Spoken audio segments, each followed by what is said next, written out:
Assalamualaikum warahmatullahi wabarakatuh. Bapak Ibu yang dirahmati oleh Allah Subhanahu wa taala.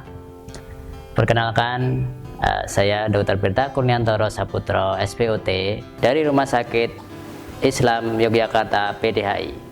Kali ini saya ingin membicarakan tentang cedera.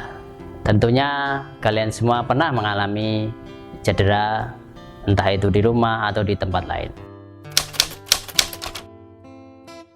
Cedera adalah kerusakan yang dialami oleh struktur atau fungsi anatomi tubuh yang diakibatkan oleh sebuah trauma atau tekanan atau paksaan baik secara fisik maupun kimia.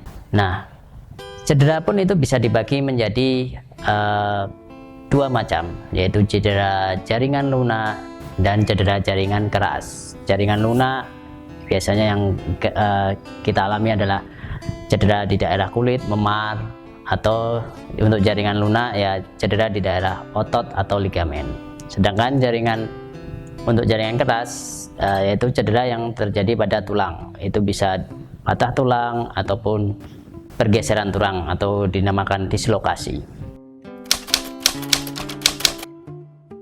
Yang paling berisiko cedera, terutama cedera yang terjadi di rumah, adalah anak-anak dan lansia, orang tua.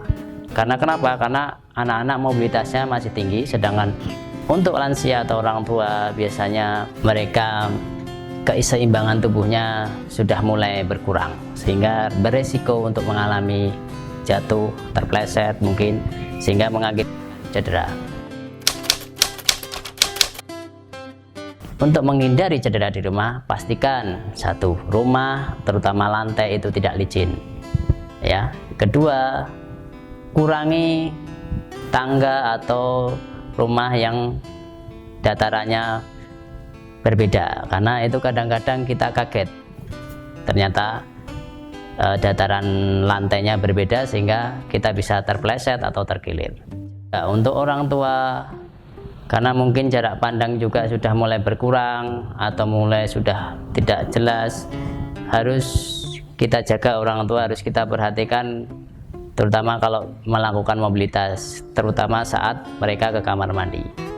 Untuk anak-anak, sebisa mungkin perabotan rumah jangan yang memiliki sudut yang tajam. Kalau kita masih punya anak yang usia masih kecil, yang mobilitasnya tinggi, sebaiknya sudut-sudut rumah diusahakan tidak tajam sehingga mengurangi cedera pada anak. Yang kita lakukan pertama adalah mengistirahatkan bagian yang terkena cedera. Diistirahatkan, kemudian jangan digerakkan. Jadi kalau misalnya yang cedera itu adalah anggota gerak kita, mungkin tangan atau kaki, ya mungkin kita usahakan tidak bergerak dulu. Misalnya tangan kita gendong, atau misalnya kaki mungkin kita sepalak dulu agar mengurangi cedera yang lanjutan.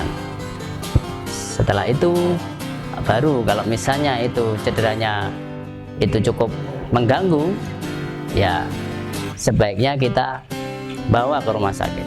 Jadi sebenarnya untuk tahapan awal kita dilakukan di rumah, kita bisa melakukan diistirahatkan dulu atau dikasih es, dikompres pakai es, ya. Terus kemudian kita imobilisasi atau kita usahakan tidak bergerak seperti itu.